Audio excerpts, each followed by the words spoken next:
আসসালামু আলাইকুম গাইস, রিশপা গল্পের সিজন 2 পার্ট 1 নিয়ে চলে এসেছি। তো বেশি কথা না বলে চলো গল্প শুরু করা যাক। কোচিং থেকে বের হয়ে সোজা হোস্টেলে রওনা দিলাম। মাত্র 5 মিনিটের দূরত্ব, তাই হেলে দুলে হাঁটতে লাগলাম কানে হেডফোন লাগিয়ে। তখন প্রায় সন্ধ্যা ঘনিয়ে এসেছে। হঠাৎ মনে হলো কেউ আমাকে ফলো করছে। ঘুরে পিছনে তাকিয়ে দেখলাম একটা ছেলে কিছুটা দূরে দাঁড়িয়ে আছে। আমি পাত্তা না দিয়ে আবার হাঁটা দিলাম। ছেলেটা আবার আমার পিছু নিল। আমি থেমে গেলাম, ছেলেটাও থেমে গেল। এবার মনে একটু খটকা লাগলো। আমি কান থেকে হেডফোন খুলে ব্যাগে রেখে ছেলেটাকে হাতের ইশারায় ডাক দিলাম। সাথে সাথে সে আমার দিকে এগিয়ে আসতে লাগলো। ছেলেটা আসুক এর মাঝে আমি আমার পরিচয়টা দেই। আমি রিশপা, ইন্টার ফার্স্ট ইয়ারের ছাত্রী। মা মারা যাওয়ার পর বাবা আবার বিয়ে করে সৎ মায়ের অত্যাচারে বাসা ছাড়তে বাধ্য হই। এখন হোস্টেলে থেকে পড়াশোনা চালিয়ে যাচ্ছি। বাবা মাঝে মাঝে এসে খোঁজ খবর নিয়ে যায় আর টাকা দিয়ে যায়। জীবন নিয়ে আমার কোনো অভিযোগ নেই। আমরা চাইলেও নিজেদের ভাগ্য পরিবর্তন করতে পারবো না, তাই যা হবে তা মেনে নিয়ে সামনে এগিয়ে যাওয়াই বুদ্ধিমত্তার পরিচয়। ছেলেটা আসলো আমার কাছে। আমি জিজ্ঞেস করলাম, কি সমস্যা? আপনি কি আমাকে ফলো করছেন? ছেলেটা আমতা আমতা করে জবাব দিল, না মানে অনেকদিন ধরেই আপনাকে ফলো করছি আমি। খুব ভালো লাগে আপনাকে, কিন্তু কখনো সামনে আসার সাহস হয়নি। আজ কিভাবে যেন চলে আসলাম, প্লিজ রাগ করবেন না। খেয়াল করলাম ছেলেটা রীতিমতো কাঁপছে আর ঘামে ভিজে যাচ্ছে। বুঝলাম বেচারা খুব নার্ভাস, তাই ভাবলাম একটু মজা নেওয়া যাক ছেলেটার সাথে। দেখতে শুনতে ভালোই, তবুও একটু বাজিয়ে দেখি। আমি বললাম, এত ভয় নিয়ে প্রেমে পড়ার সাহস হলো কিভাবে আপনার? আপনি জানেন আমার সাথে দুইটা ভয়ঙ্কর জিন আছে। তারা ছোটবেলা থেকে আমার সাথে আছে। আমাকে কেউ বিরক্ত করলে তারা খুব রাগ করে। আর আগেও কয়েকটা ছেলে আমাকে প্রেমের প্রস্তাব দিয়েছিল। তারপর ওই দিনই ছেলেগুলোর লাশ নদীতে ভেসে উঠেছিল। আমার সাথের জিনরা তাদের মেরে ফেলেছে। এখন আপনি যদি মরতে চান তাহলে আমি আপনার সাথে প্রেম করতে রাজি আছি। ছেলেটা একটু ঘাবড়ে গিয়ে বলল, এগুলো আপনি মজা করছেন তাই না? আমি যেন আপনাকে আর ফলো না করি সেই জন্য আমাকে ভয় দেখাচ্ছেন। আমি একটু রাগে রাগে ভঙ্গিতে বললাম, ওই মেয়ে, আপনি কি আমার বিয়ে লাগেন? মজা করব কেন? বললাম যে আমার সাথে প্রেম করলে মরতে হবে। এই মুহূর্তে আমি দেখতে পাচ্ছি জিন দুজন আপনার পিছনে ঘোরাফেরা করছে। আমি ইশারা দেওয়ার সাথে সাথে আপনার ঘাড় মটকে ফেলবে। ইশারা দিব না কি বলেন? দিলাম কিন্তু। ছেলেটা কোনো মতে স্যান্ডেল হাতে নিয়ে উদম দৌড়। আফা মাফ করে দেন বলে পিছনে ফিরে তাকানোর সময় নেই। আমি হাসতে হাসতে গড়াগড়ি খাওয়ার অবস্থা। হঠাৎ একটা ঠান্ডা বাতাস এসে আমার পুরো শরীর শীতল করে দিল। মনে হলো যেন আমার শরীরে কেউ বরফ ঢেলে দিয়েছে। এরপর আমি যখন সামনে যেতে চাইলাম তখন একটা কালো বিড়াল আমার সামনে দিয়ে খুব দ্রুত রাস্তার এপাশ থেকে ওপাশে চলে গেল।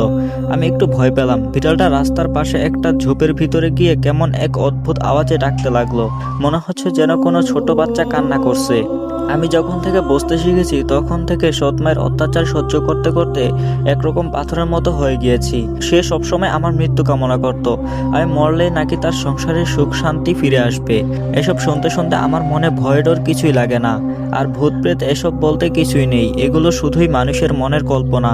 বাস্তবে এই জগতে কোনো অস্তিত্বই নেই। তারপর হোস্টেলে ফিরে আসলাম। আমরা এক রুমে 4 জন থাকি, বাকি 3 জন আমার সিনিয়র, তাই তাদের সাথে তেমন মিশি না। আমার মতো আমি থাকি। আর একাকিত্ব আমার খুব পছন্দ। একাকিত্ব যে আপন করে নিতে পেরেছে তার চেয়ে বড় সুখী মানুষ এই পৃথিবীতে আর কেউ নেই। রাতে খাওয়া দাওয়া করে বই নিয়ে বসলাম, কিন্তু আজকে ঘুম যেন আমার উপর ক্রাশ খেয়েছে। বসে থাকতে পারছি না। কখন যে বইয়ের উপর মাথা রেখে ঘুমিয়ে পড়েছি বলতে পারবো না। আমি একটা ফাঁকা মাঠে দাঁড়িয়ে আছি।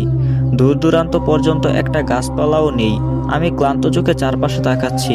হঠাৎ আমার চোখ গেল আমার পিছনের দিকে। সাদা পোশাক পরা 2 জন লোক একটা মেয়েকে কবরের মতো একটা গর্তে নামাচ্ছে। মেয়েটা চিৎকার করে আমাকে বলছে, রিশপা, আমাকে সাহায্য করো, ওরা আমাকে মেরে ফেলছে, আমাকে বাঁচাও। একটা বিকট শব্দে আমার ঘুম ভেঙে গেল। তার মানে এটা স্বপ্ন ছিল। খেয়াল করলাম যে শব্দে আমার ঘুম ভেঙেছে এটা অ্যাম্বুলেন্সের সাইরেন। তখন প্রায় ভোর হয়ে গিয়েছে। তার মানে টেবিলের ওপর মাথা রেখেই সারা রাত ঘুমিয়েছিলাম। অ্যাম্বুলেন্সের শব্দ যেন থামছেই না। এত বিরক্ত হলাম যে বোঝাতে পারবো না। শব্দটা আমাদের বিল্ডিং এর নিচের থেকেই আসছে। আশ্চর্য ব্যাপার হলো আমার রুমের আব্বুরা দিব্যি নাক ডেকে ঘুমাচ্ছে। আমি সেদিক ভ্রুক্ষেপ না করে ভাবতে লাগলাম, এত সকালে অ্যাম্বুলেন্স কেন বিল্ডিং এ? কেউ মরলো নাকি?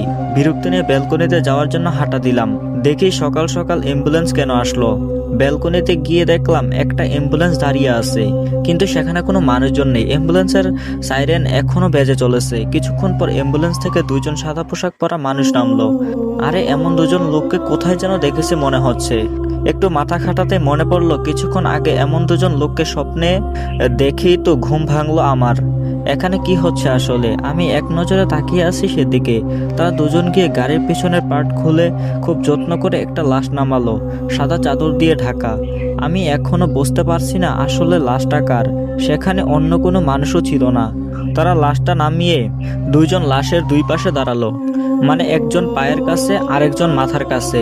হঠাৎ একটা দমকা হয়, লাশের মুখের ওপর থেকে চাদরটা সরে গেল। আমি চোখ বড় করে তাকিয়ে আছি। এটা আমি কি দেখছি? আমার কলিজা শুকিয়ে গেল। এই লাশ আর কারো না, বরং আমার লাশ। এটা কি করে সম্ভব? আমি তো এখানে দাঁড়িয়ে আছি, তাহলে আমার মতো দেখতে এই লাশটা কার? আমি এখান থেকে দৌড়ে রুমে যাব সেই শক্তিটাও আমার নেই। হঠাৎ খেয়াল করলাম লাশটা ধীরে ধীরে উঠে আসলো এবং আমার দিকে তাকালো। কি ভয়ঙ্কর চাহনি সেটা! তার চোখে কোনো মনে ছিল না, সাদা ধবধবে চোখে আমার দিকে তাকিয়ে ভয়ঙ্কর একটা হাসি দিল। তো গাইস, পার্ট 1 কেমন লেগেছে কমেন্ট করে জানাতে পারো। আর তোমরা যদি চাও তাহলে আমি এই গল্পটা কন্টিনিউ করব।